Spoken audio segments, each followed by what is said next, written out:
Avis vascular centre మన దేశంలోనే the best varicose vein hospital. SG Consultancy Services. Study MBBS in Russia, Philippines, Uzbekistan. ఒక వ్యక్తి అంటాడు పెళ్ళొద్దు ప్రపంచాన్ని చుట్టే అని, ఇంకో వ్యక్తి అంటాడు సమాజం సంస్కృతి ఏది పట్టించుకోకు నీకు నచ్చినట్టు బ్రతకని. సో ఇన్స్టాగ్రామ్లో వచ్చే రీల్స్ని ఫాలో అవడం నిజంగా అది కరెక్ట్ అయిన మోటివేషనేనా, లేదు రియల్ మోటివేషన్ వేరే ఉందా? నువ్వు అదే ఐ మీన్ నీకు ఒక గోల్ ఉంటే నీ కోసం పనిచేస్తావు, లేదంటే వేరే వాడికి పనిచేస్తావు, నువ్వు వాడకపోతే వేరే వాడు ఉపయోగించుకుంటాడు. ఇలాంటి పదాలన్నీ బాగున్నాయి అంటే బట్ ఇప్పుడు అందరూ కూడా ఎవరికాడు ఇండివిజువల్గా బ్రతకాలనుకుంటే టీం వర్క్ ఎక్కడ ఉంటుంది? ఇప్పుడు మీరున్నారు, మీకు ఒక కార్ డ్రైవర్ ఉంటాడు, మీకు కార్ డ్రైవర్ ఎక్కడి నుంచి వస్తాడు బేసిక్గా మాట్లాడుకుంటే అంటే మరి అది ఎలా అవుతుంది సార్? మీరు చెప్పినట్టు అందరూ కూడా ఎవరికాడు ఇండివిజువల్గా బ్రతకాలి. అలా కరెక్ట్. నా దగ్గర ఒక కార్ డ్రైవర్ 2 నెలల కంటే ఎక్కువ ఉన్నాడు. మోటివేట్ చేస్తారు. సొంత కార్లు కొన్నారు, దుబాయ్కి వెళ్ళిపోయారు, బిజినెస్లు పెట్టుకున్నారు, చెరుకు బండి పెట్టుకున్నారు, వ్యవసాయంకి వెళ్ళిపోయారు. ఫస్ట్ డే రాగానే నా మాటలను వింటా ఉంటాడు, నా ఫోన్ అని వింటూ ఉంటాడు. ప్రతి ఒక్కరు కూడా పని చేద్దాం చెప్తాను నేను, జాబ్ చేద్దాం చెప్తాను ఓపెన్గా. నేను నీకు తెలివినప్పుడు జాబ్ ఎందుకు చేయాలని 100% అన్నట్టుగా 16 డ్రైవర్ పనిచేస్తున్న దగ్గర. సో అది రకంగా మంచిదే కదా. I motivated this many people, I will motivate. నేను చేస్తాను. వ్యవసాయం చేసుకోమని చెప్తాను, పని చేసుకోమని చెప్తాను. ఎందుకు ఒకటి దగ్గర పని చేయాలి?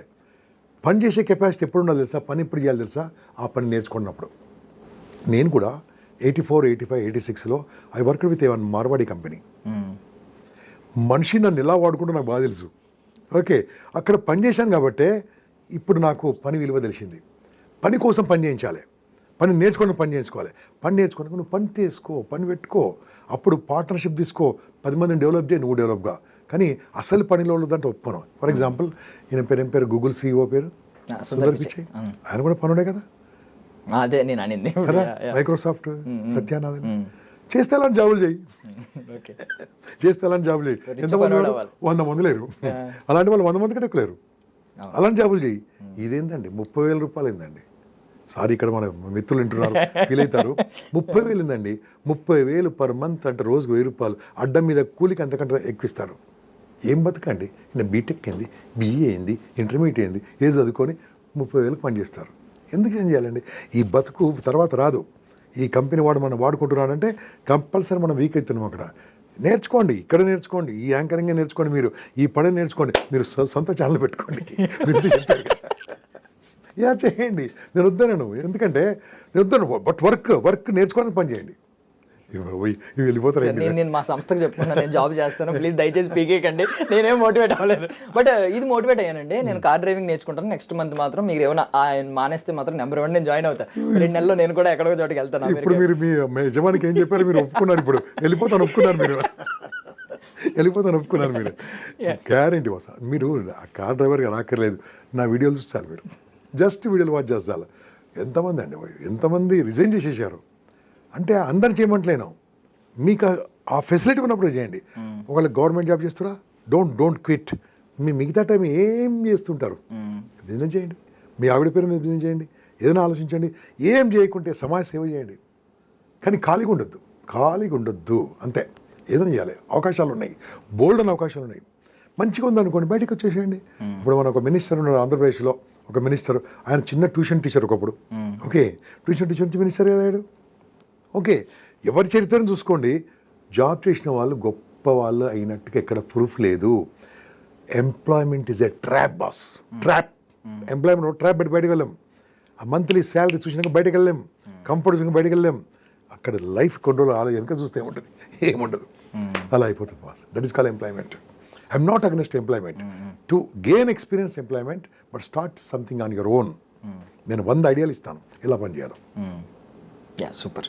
సో ఓకే, అంటే ఇప్పుడు ఈ యూత్లో ఎక్కువగా వచ్చేది ఏంటంటే యాంగర్ మేనేజ్మెంట్ చాలా ఇబ్బంది అవుతుంది సార్. స్ట్రెస్ ఒకటి, ఈ ఫ్రస్ట్రేషన్, ఇవన్నీ కంట్రోల్ చేసుకోలేకపోతున్నారు. అంటే maybe because of junk food అని కొంతమంది అంటారు, ల్యాక్ ఆఫ్ స్లీప్ అంటారు, ఈ సోషల్ మీడియా వల్ల అంటారు, ఏదో అంటారు. బట్ మీరు ఏమైనా సొల్యూషన్ చెప్పగలరా? సోషల్ మీడియా నేను వాడుకుంటా. ఓకే, నాకు కావాల్సింది చూస్తాను, నాకు కావాల్సింది తీసుకుంటాను. నాకు కావాల్సింది అది ఆర్టిఫిషియల్ ఇంటెలిజెన్స్ అది ఇస్తుంటుంది. ఓకే, సో ఐఎమ్ యూజింగ్, నన్ను వాడుకుంటేది. నిద్ర అన్నారా, ఖచ్చితంగా మెయింటైన్ చేయాలి. ఇంతకుముందు చెప్పాను 7, 8, 9, 7 గంటలు పడుకోకుంటే మెంటల్ పేషెంట్లు అవుతారు. You have to sleep. మీరు చెప్పిన దాని ప్రకారం మనం ఇప్పుడు చూస్తున్న వీడియో చూస్తున్న వాళ్ళ కింద ఎన్ని గంటలు పడుకుంటే ఒకసారి కామెంట్ కొట్టండి చూద్దాం. మీరు 4, 5 అంతే. పడుకుందామని పడుకుంటాడు 11 పడుకున్న తర్వాత టిక్ మన సౌండ్ వస్తుంది, ఫోన్ తీస్తాడు, రుద్దుతాడు. మోడీ గారా మాట్లాడి, చంద్రబాబు నాయుడా, రేవంత్ రెడ్డా కాదే, టైం అంతా వెయిట్ చేస్తుంటారు.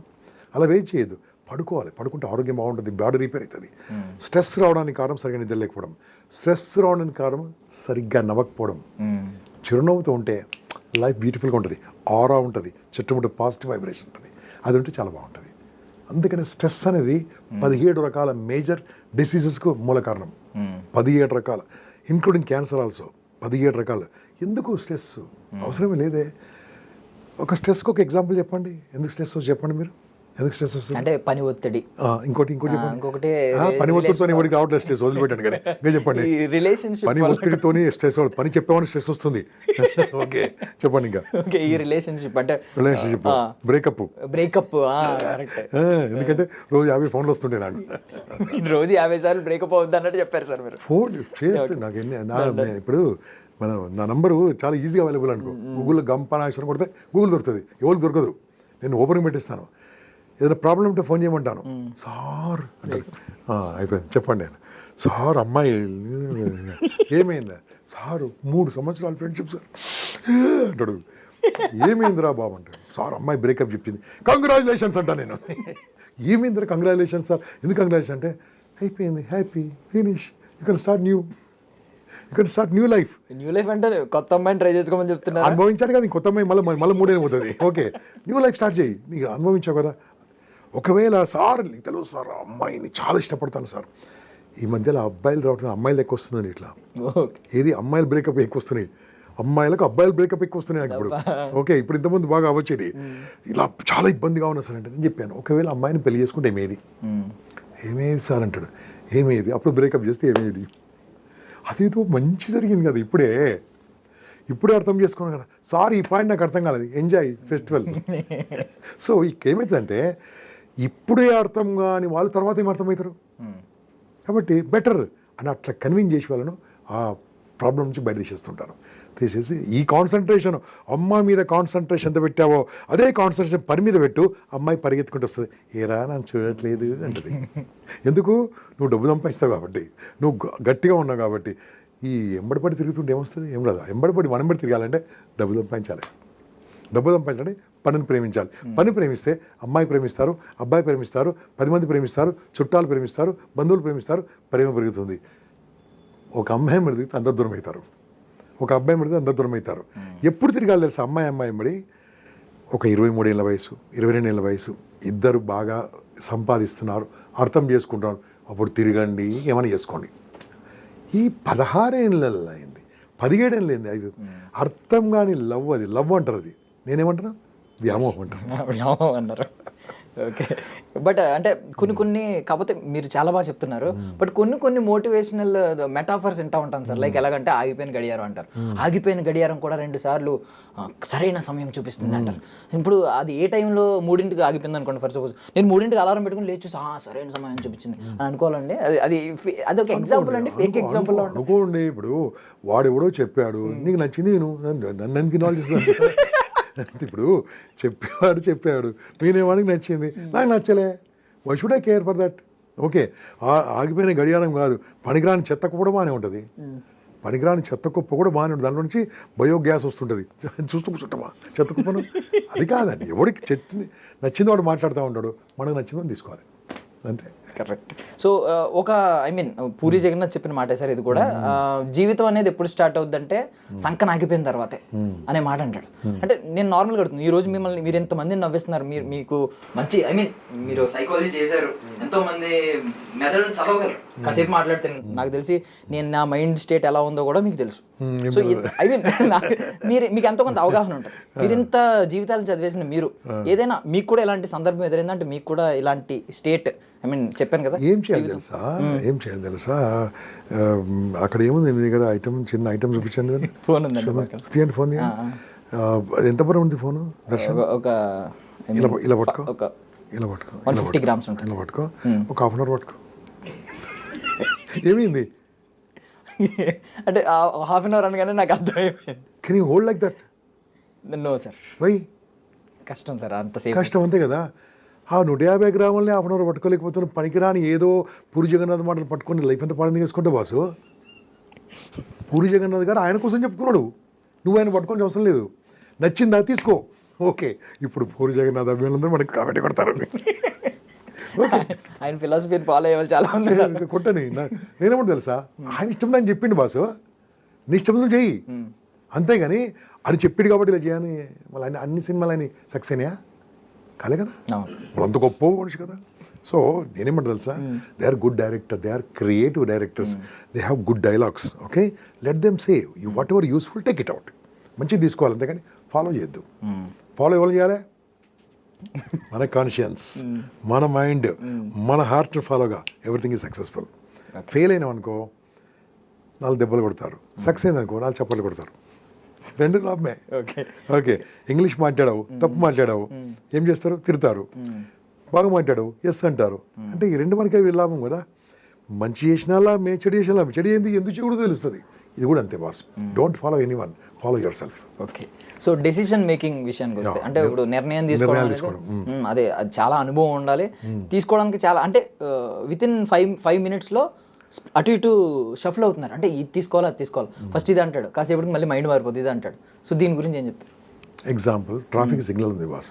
ట్రాఫిక్ సిగ్నల్కి వెళ్ళి ఏం చేస్తారంటారు, రెడ్ నుంచి ఎల్లో రాకముందు వెళ్ళిపోతారు కొంతమంది. ఓకే, కొంతమంది రెడ్ని ఎల్లో అయ్యి గ్రీన్ అయినా కదలరు కొంతమంది. ఓకే, కొంతమంది గ్రీన్ రాగానే స్టార్ట్ అవుతారు. అందరు ఒక రకంగా ఉంటారండి. ఓకే, కొంతమంది నిర్ణయాలు టక్కున తీసుకుంటారు, ఫెయిల్ కావచ్చు. కొంతమంది నిర్ణయాలు టక్కున తీసుకుంటారు, సక్సెస్ కావచ్చు. ఫర్ ఎగ్జాంపుల్ నా లైఫ్లో అండి, ఒక రియల్ ఎస్టేట్లో ఒక ప్లాట్ కొనడానికి జస్ట్ 22 ఏళ్ళ క్రితం వెళ్ళాను. అప్పుడు నన్ను అడిగింది 6,70,000 రూపాయలు అడిగారు. నా దగ్గర 4 లక్షలు ఉన్నాయి. మిగతా డబ్బు అప్పు చేయడం ఇష్టం లేక ప్లాట్ వదిలిపెట్టాను. ఆ ప్లాట్ ఇప్పుడు 6 కోట్లు. నేను తప్పు చేశాను కదా, తప్పు చేశాను. అదే అప్పుడు ధైర్యం చేసి ఉంటే సక్సెస్ అయ్యాను కదా. సక్సెస్ కాలే. 6 లక్షలు ఇక్కడ, 6 కోట్లు ఇక్కడ, టాకింగ్ అబౌట్ కోకాపేటలో. సో అక్కడ తప్పుడు నిర్ణయం తీసుకున్నాను. అప్పుడు ఏం చేయాలి తెలుసా, అలాంటి టైంలో నేనేం తప్పు చేసినా నా నిర్ణయం తీసుకున్నాను. 10 మందిని అడిగేదండి, అన్నయ్య గారు ఇక్కడ కోకాపేటలో ల్యాండ్ వచ్చింది, నేను తీసుకోవచ్చా? అడిగిన తర్వాత ఎవరెవరు చెప్తారు, ఆ కోకాపేటలో ఏం ల్యాండ్ ఉంది తీసి నేను తీసుకున్న నిర్ణయాలు 6,70,000 బదులు ఒక 3 రోజుల తర్వాత 7 లక్షలు కావచ్చు. కొన్నా ఇప్పుడు నాకు 70 కోట్లు ఉండేది ప్రాపర్టీ. అంటే కొంతమంది సలహాలు తీసుకోవచ్చు. ఇప్పుడు మన వీడియోలు ఉన్నాయి వాస్, అన్నీ కూడా ఉచితమైన సలహాలే, అన్నీ చూడవచ్చు. అందరూ ఫాలో కావాలేదు, వాళ్ళకి నచ్చింది తీసుకొని ముందుకెళ్తే బాగుంటుంది. అంతేగాని ఎవరో వెంబడి మనం నడవద్దు. నిర్ణయాలు అనేది ఆకస్మిక నిర్ణయాలు పనికిరావు, లాంగ్ నిర్ణయాలు పనికిరావు. దాన్ని ఆలస్యం అమృతం విషం అంటారు. అంత లాంగ్ కూడా పనికిరాదు. దాన్ని కరెక్ట్ టైంలో కరెక్ట్ తీసుకోవాలి. పెళ్ళి ఎప్పుడు చేసుకోవాలి చెప్పండి? అది మిమ్మల్ని అడుగుతున్నాను, ఇప్పుడు ఎప్పుడు చేసుకోవాలి? కొంచెం కష్టమైన కష్టమైంది, అది నిన్న అడుగుతున్నాను. ఎప్పుడు చేసుకోవాలి? ముదిరిపోయిన చేసుకోవాలి. సెటిల్ అయిపోయాం మనకంటే మనకు కాదు, నీకు మనకు కాదు. ఓకే, ఎప్పుడు చేసుకోవాలి? ఎప్పుడంటే నేను ఒక కుటుంబాన్ని పోషించగలను అనే నమ్మకం వచ్చింది. ఎప్పుడు వస్తుంది పోషించేది? అంటే వచ్చే ఆదాయం బట్టి. ఎప్పుడు ఆదాయం వస్తుంది? పని చేసిన